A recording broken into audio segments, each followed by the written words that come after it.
Convido vocês para abrirem a Bíblia no Evangelho de João, capítulo 15, versículos 9 a 10. Nós vamos conversar sobre o amor de Deus. E Jesus, ele disse para os seus discípulos permanecerem no seu amor. E nós vamos lembrar dessa convocação de Jesus.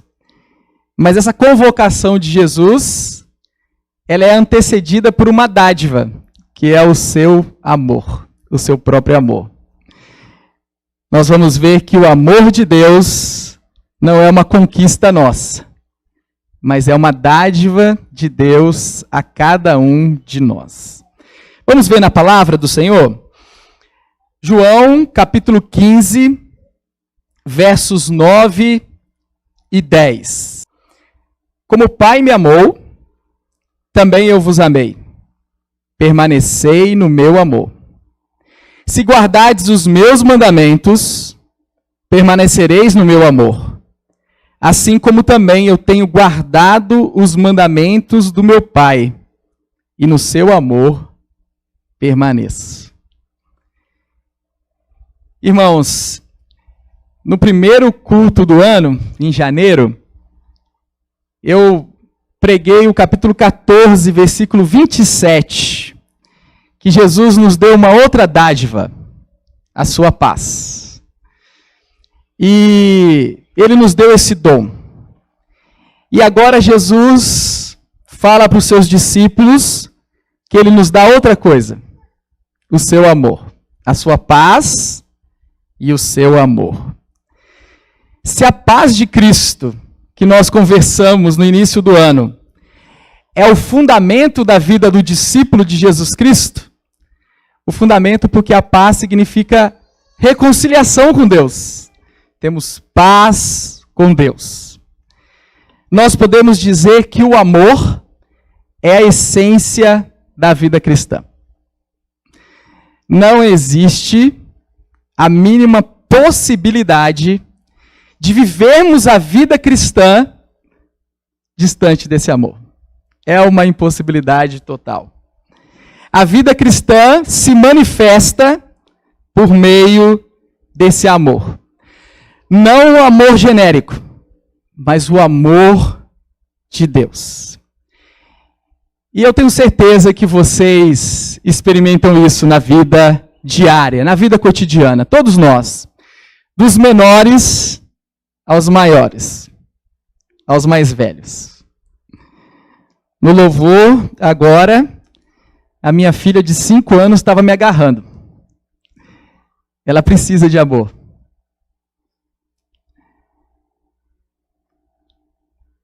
Mas nós agarramos também as pessoas mais velhas, não é? Você já reparou? Quando uma filha ou um filho se agarra no seu pai no leito, quer guardar aquele amor. Não posso perder esse amor. Nós precisamos de amor. É dele que advém tanto a nossa identidade, quem nós somos, como a nossa segurança. De sermos essa essência. A questão diante de nós é a seguinte: qual é a nossa fonte de amor? Qual é a sua fonte de amor? Nós necessitamos de amor, nós buscamos amor. E a questão que está diante de nós é qual é a nossa fonte de amor. E meus irmãos, essa vida que Deus nos deu, ela é boa demais. Porque a vida que nós temos, que o nosso Criador nos concedeu, ela é cercada de amores. Dádivas do céu. Amor de mãe, amor de pai, de avós, amor de irmão, de irmã, amor de amigo, de amiga, amor de marido, esposa, novo amor, amor antigo, amor passageiro, amor eterno. Nós experimentamos, nós provamos, nós experimentamos isso diariamente. E nós não conseguimos viver sem isso. A vida é horrorosa sem essa experiência. A vida é dura. A vida é difícil. Nossa sede de amor, ela é tão grande que às vezes nós podemos até nos perder nessa busca. Eu estou sendo generoso colocando às vezes. Eu acho que muitas vezes nós nos perdemos. Nós podemos facilmente inverter a ordem de nossos amores. Como assim? Nós podemos amar coisas em vez de pessoas. Já repararam isso? Parece um absurdo, mas acontece comigo e com você. Nós podemos amar a nós mesmos acima de tudo. Que terrível isso. Você já viu pessoas assim? Você já se pegou dessa forma? Dá até vergonha de olhar no espelho, né? Ou nós podemos também colocar o outro acima de qualquer coisa.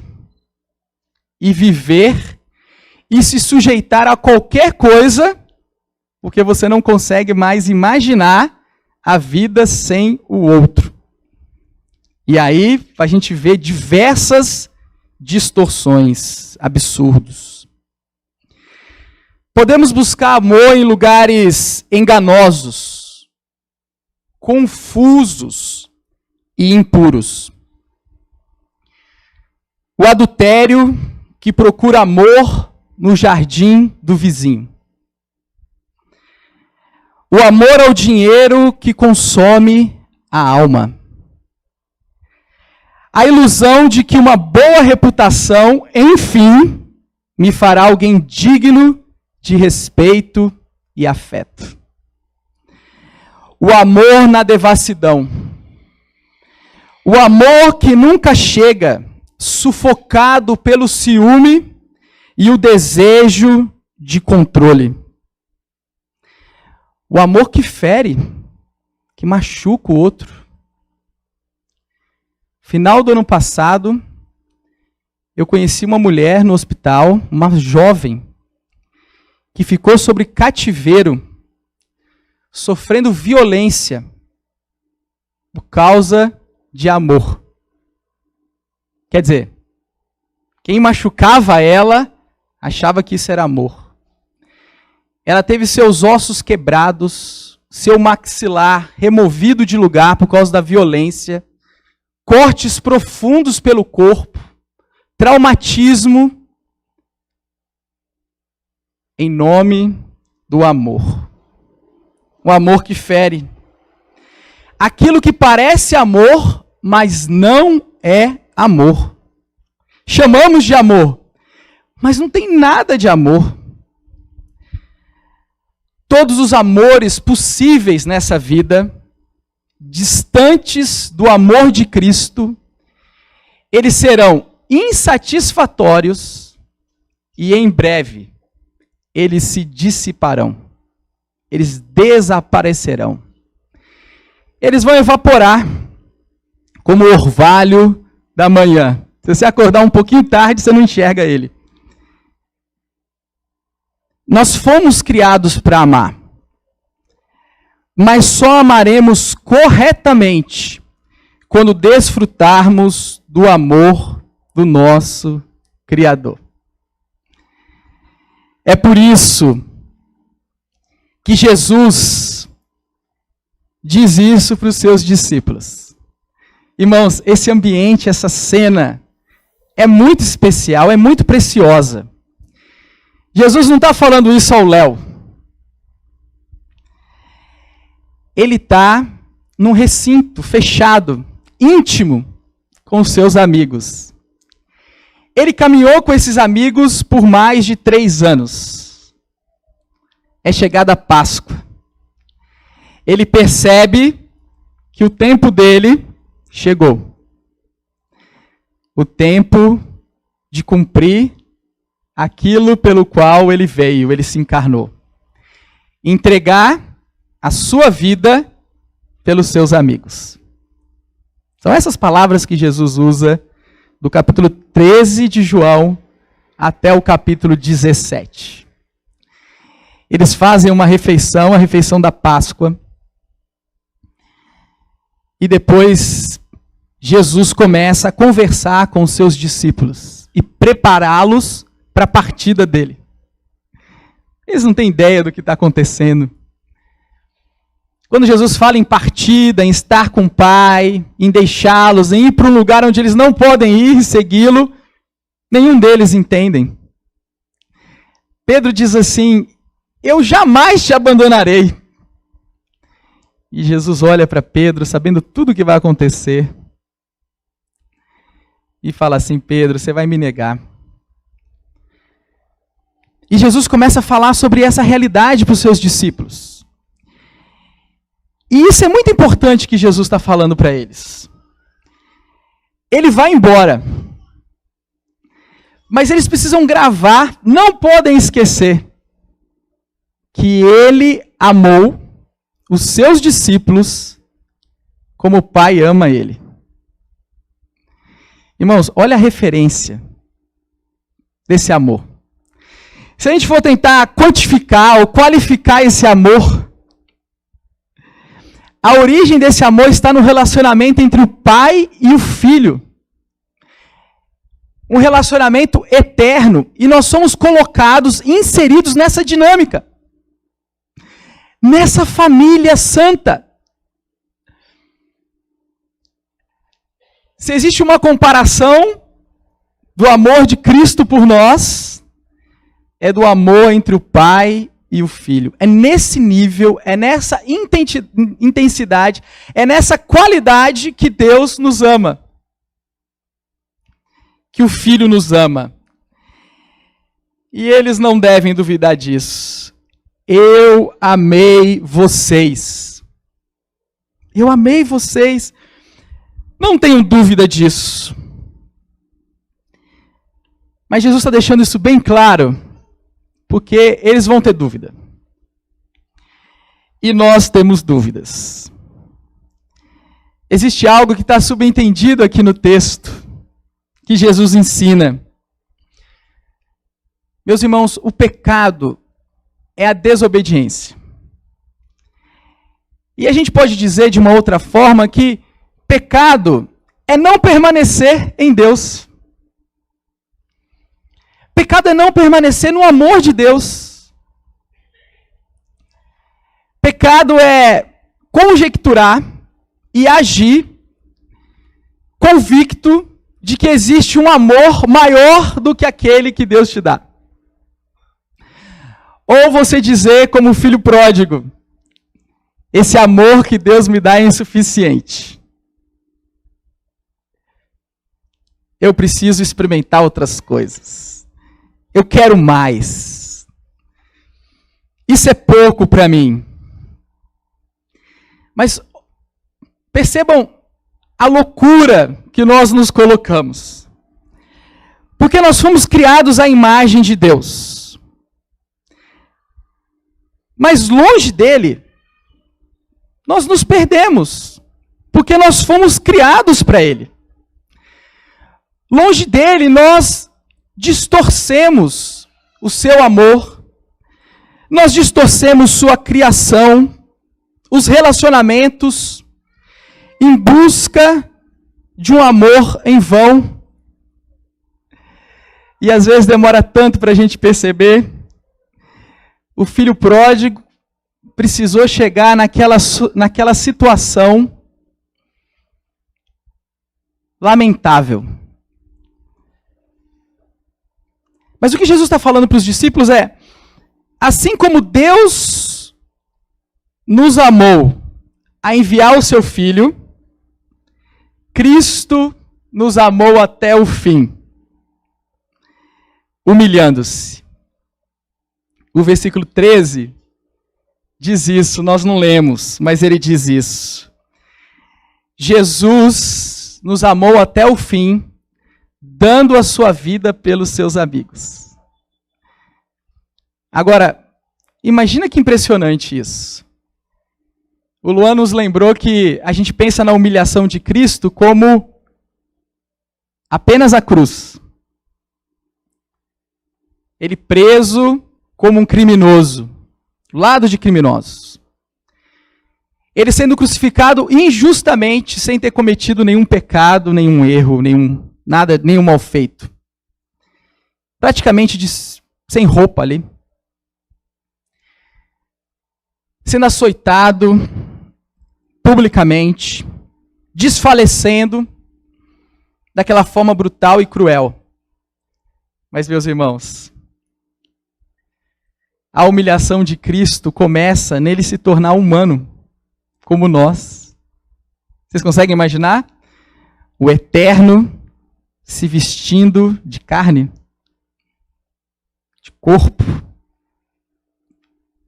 por amor a nós? Vocês conseguem imaginar o eterno, aquele que não tem limites, se limitando? Aquele que é todo poderoso se restringindo? Se submetendo às necessidades básicas? Aquele que dá vida se tornando dependente? Imagina ele nascendo, aquele bebezinho, precisando de cuidado, de amparo. Vocês conseguem imaginar Jesus, o Deus Todo-Poderoso, não podendo andar? Não podendo falar, articular um pensamento? Dependendo dos seus pais para se alimentar? Irmãos, para limpar suas sujeiras. Ele viveu entre nós. Ele se humilhou. E ele fez isso. Ele fez isso porque ele ama você e eu. Como nós podemos duvidar desse amor? Que prova a mais nós precisamos desse amor? Jesus fez isso e se humilhou para restaurar o que foi quebrado. Ele veio para reconectar o que estava interrompido, entupido, como uma tubulação entupida, que impede o fluxo da vida e precisa ser refeito. Nós estamos passando por isso em casa, lá na rua, na frente da nossa rua, entupiu tudo. Até descobrir onde que entupiu, demorou demais. E aí, quando a gente descobriu, não tinha o que fazer. Tem que arrancar a tubulação e colocar nova.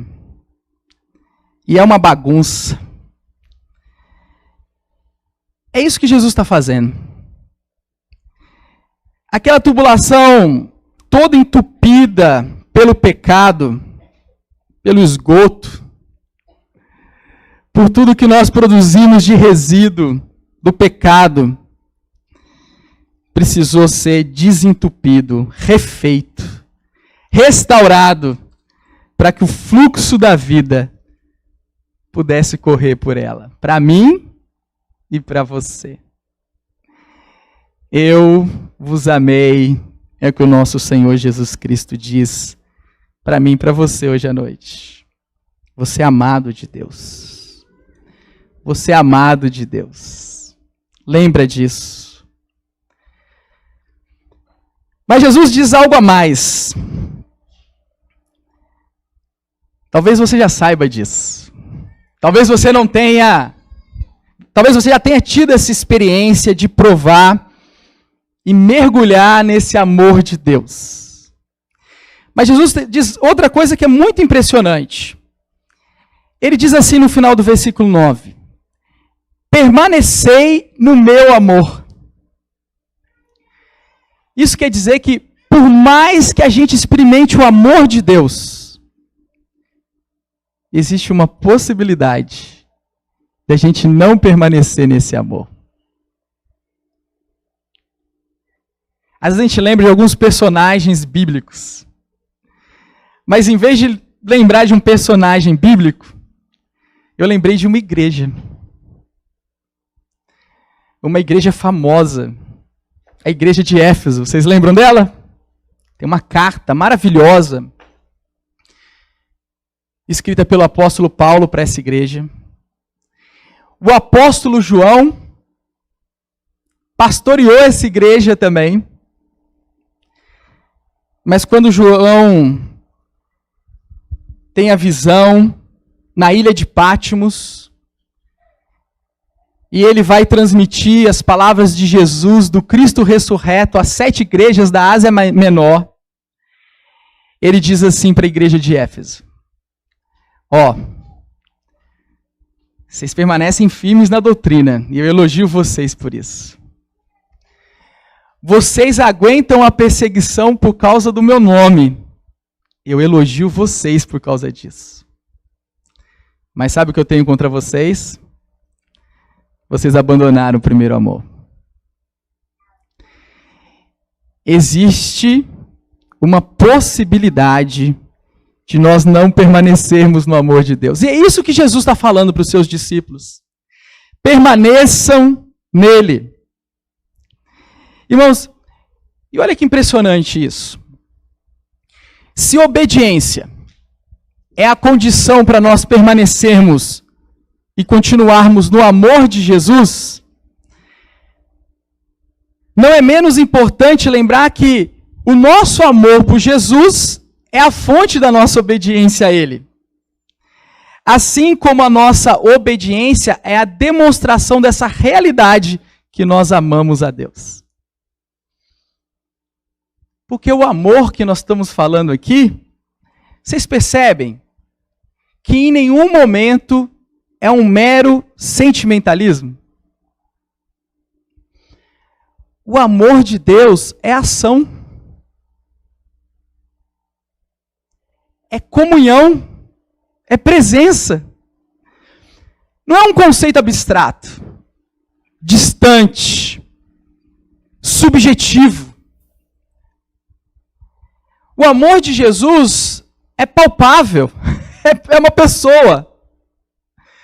Não é uma ideia, não é uma filosofia, é um relacionamento real, íntimo e verdadeiro. A permanência no amor de Jesus vem pela obediência. É isso que Jesus nos fala. No versículo 10 ele diz assim: se vocês guardarem os meus mandamentos, permanecereis no meu amor, assim como também eu tenho guardado os mandamentos de meu Pai, e no seu amor permaneço. Um relacionamento marcado por amor é um relacionamento que leva a sério as palavras de Jesus. Leva a sério o que Jesus diz para nós. A permanência no amor de Jesus vem pela obediência. Toda essa conversa de Jesus com seus discípulos pode ser ilustrada bem por meio de uma imagem. Pode passar, por favor, Augusto. Na ceia, Jesus faz algo impressionante. Ele pega uma bacia, pega uma toalha, um pano, e chama discípulo por discípulo para lavar os pés deles. É meio curioso porque eles já estão assentados à mesa e Jesus faz isso. Quando Jesus faz isso, ele quer dar uma lição para os seus discípulos. Ele quer mostrar algumas coisas importantes para eles. A primeira lição é que ele está limpando os seus discípulos de toda sujeira, de toda imundície. e que o sacrifício e a humilhação dele faria essa limpeza.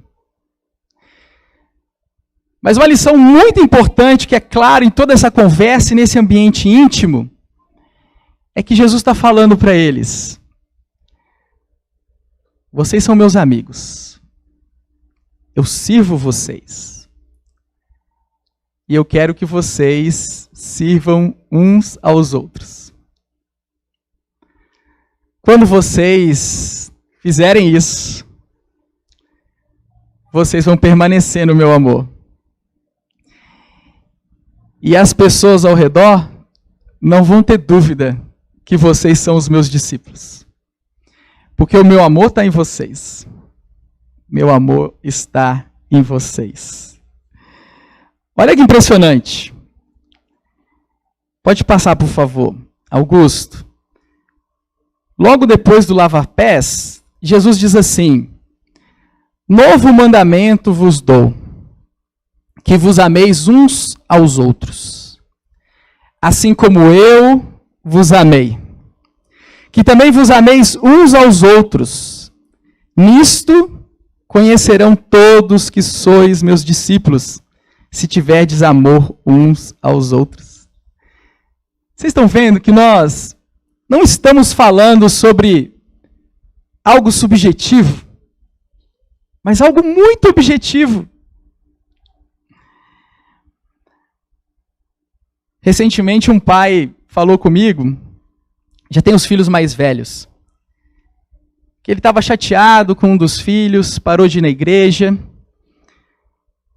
e ele falou assim: não, pai, mas eu continuo firme na fé, Deus está em todo lugar, eu amo a Deus, eu sei que Ele me ama. E aí ele estava triste, e ele falou assim: meu filho, mas como você pode desfrutar do amor de Deus, você tem comunhão com o povo de Deus?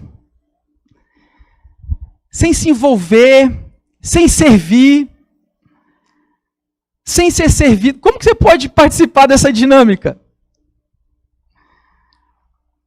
Como você pode experimentar o amor de Deus sem o povo de Deus? Caminho para o fim, irmãos. Olha que frase impressionante do N.T. Wright. Seguir Jesus é um relacionamento pessoal de amor e de lealdade com aquele que nos amou. E o teste desse amor e dessa lealdade continua a ser um mandamento simples, profundo, perigoso e difícil. Amem-se uns aos outros. Esse é o mandamento. É assim que nós permanecemos no amor de Jesus. Meus irmãos, se nós nos esquecermos disso, nós vamos sair do amor de Jesus. Nós vamos perder o primeiro amor. Uma expressão muito comum é que uma brasinha fora ali, ela esfria, ela se apaga. A forma que nós provamos de Deus é juntos e não separados.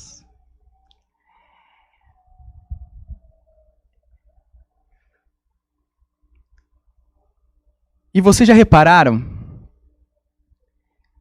No discurso escatológico de Jesus, que está em Mateus, não está em João, mas está em Mateus, ele diz que nos últimos dias, o que vai acontecer?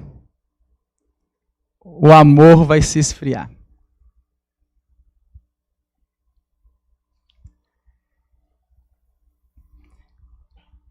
A gente não vê isso acontecer?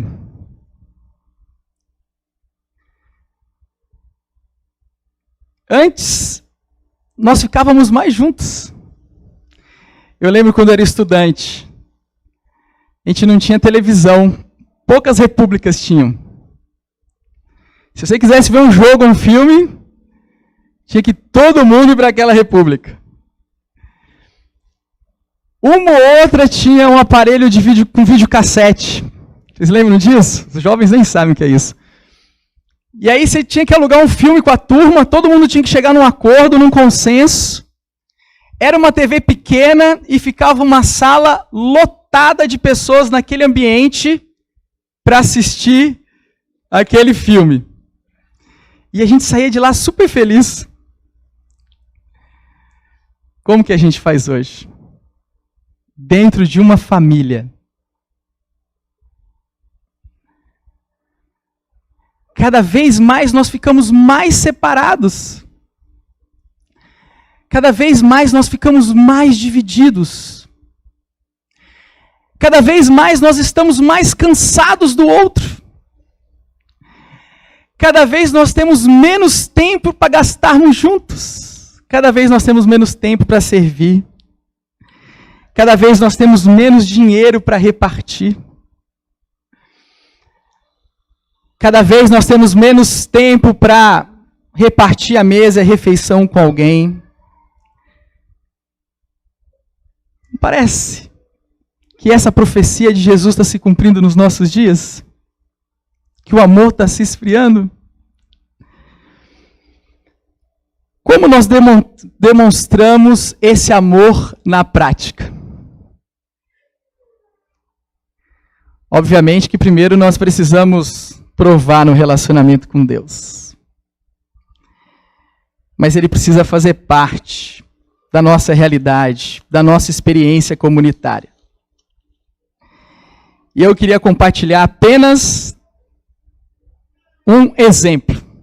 Um exemplo não, uma sugestão. Uma indicação. Um conselho de como nós podemos experimentar esse amor. Nós conversamos hoje numa das classes de escola dominical. Através da presença, da escuta e do acolhimento. Será que a gente pode fazer isso com mais intensidade? Entre nós e entre as pessoas que estão distantes também.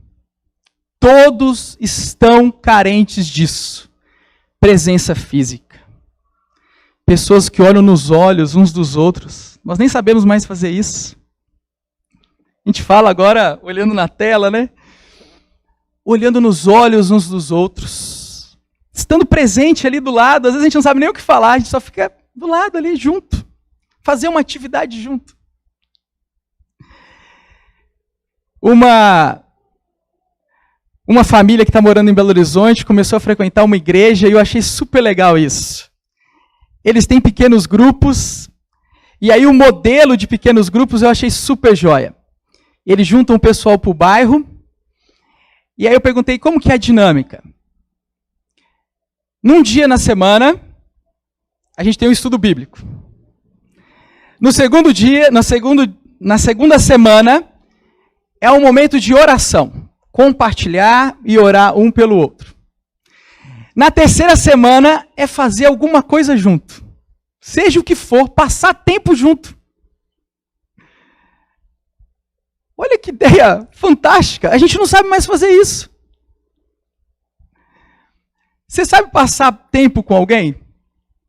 Com seu irmão da igreja? Você sabe convidar ele para ir no cinema? Passear na lagoa? Tomar um lanche, um suco, fazer uma caminhada, andar de bicicleta. Nós esquecemos coisas simples. Olha que ideia fantástica. Presença, escuta e acolhimento. Coisas simples. Jesus fez tudo isso por nós. Se nós não temos tempo para gastar com outras pessoas, porque nós temos muitas atividades, meus irmãos, imagina como que foi o ministério de Jesus.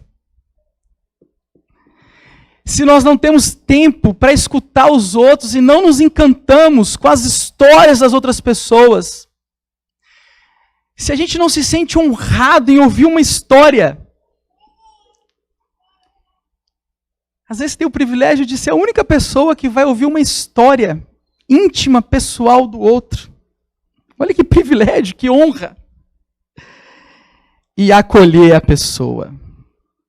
Pode ser acolher a alegria dela, pode ser acolher o sofrimento dela, pode ser acolher a esperança, o entusiasmo, a euforia, pode ser acolher aquele momento down, né?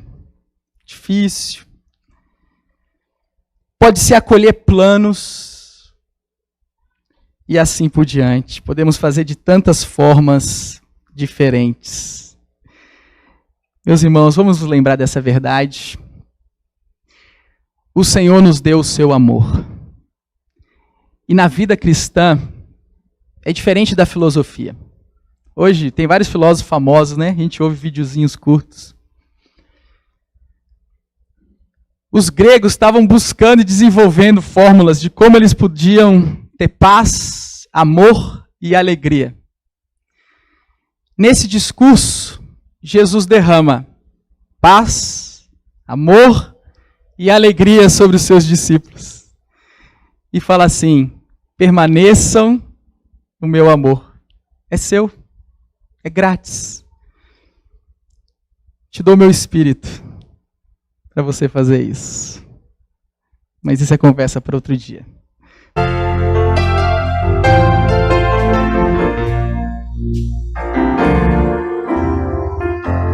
Meu coração há uma canção que demonstra minha paixão pelo meu Rei e meu Senhor, por aquele que me amou. Em meu coração há uma canção que demonstra minha paixão pelo meu Rei e meu Senhor, por aquele que me amou. Formoso és, meu Senhor, formoso és tu, amado meu, tu és a fonte da minha vida e o anelo do meu coração. Formoso és, meu Senhor, formoso és tu, amado meu, tu és a fonte da minha vida e o anelo do meu coração.